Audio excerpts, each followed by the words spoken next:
And you never want to be the reason someone takes their own life.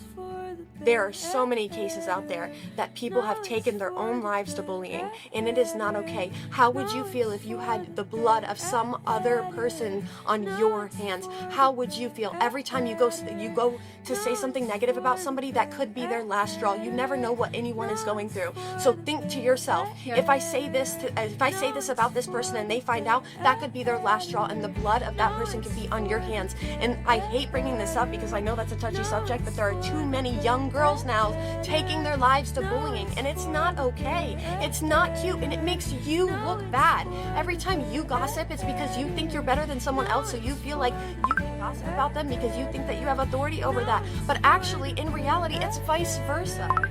And unfortunately, that's just the truth of it. And I had to learn that, and I know that kind of sounds like the harsh truth, and it kind of sounds a little like that sounds a little mean, but it's the hard truth. And every one of us girls have learned that. We've all mentally and physically grown, so can you guys.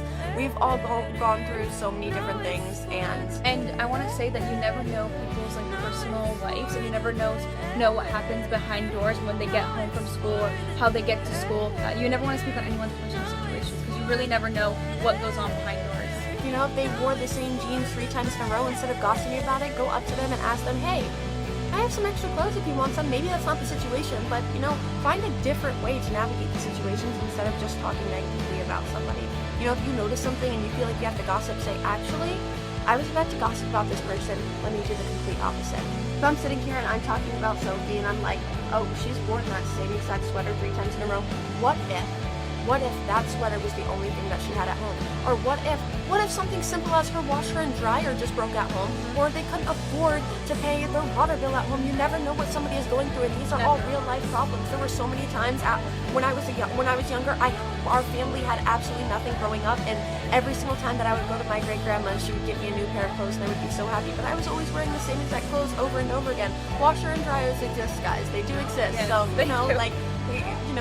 we are so clean, but not everybody has financial wealth.